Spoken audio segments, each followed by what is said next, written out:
வணக்கம். நான் உங்கள் ஷேக் தாவூத்.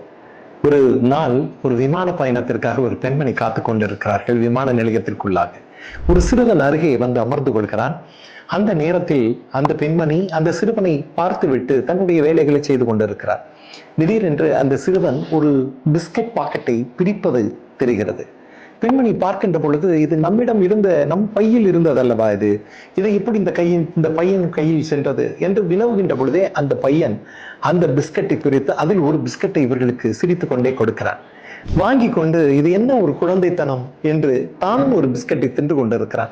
என்னுடைய பையிலிருந்து எடுக்கப்பட்ட ஒரு பிஸ்கட்டை தான் உண்பதோடு மட்டுமல்லாமல் எனக்கும் கொடுத்து தின்னக்கூடிய இந்த குழந்தையினுடைய சிந்தனை, இந்த குழந்தையை வளர்த்த முறை சரியில்லை என்பது போல இந்த பெண்மணியினுடைய மன பல்வேறு வகையில் நின்று கொண்டிருக்கிறது.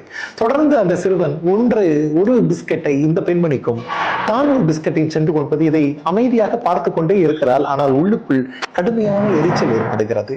இது முடிந்த பிறகு கடைசியாக ஒரே ஒரு பிஸ்கட் இருக்கிறது. அந்த ஒரு பிஸ்கட்டை பார்க்கின்ற பொழுது அந்த சிறுவன் அந்த பெண்மணியை பார்த்து ஒரு நமுட்டு சிரிப்போடு அந்த பிஸ்கட்டை இரண்டாக உடைத்து இந்த பாதி பிஸ்கட்டை அந்த பெண்மணிக்கு கொடுத்து விட்டு மற்றொரு பிஸ்கட்டை மீத பாதியை சாப்பிட்டு விடுகிறார்.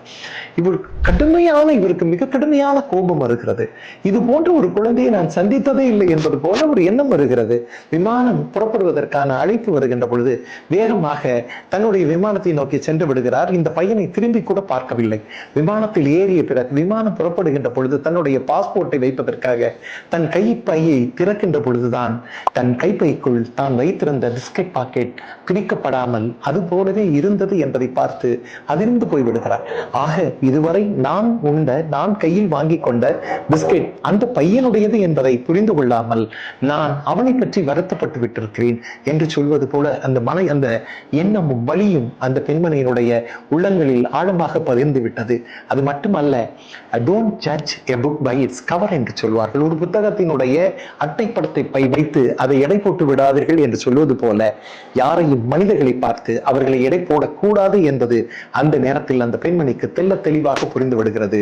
ஜன்னல் வழியாக பார்க்கின்ற பொழுது புகை போல இருந்த மேகக்கூட்டங்களின் நடுவே சிரித்த முகத்தோடு அந்த சிறுவனின் முகம் நிழலாடி செல்கிறது. ஆம் நண்பர்களே, அனைவரையும் பொறுமையோடும் அன்போடும் எதிர்கொள்கின்ற பொழுது வாழ்க்கை அழகானது. வாழ்த்துக்கள்.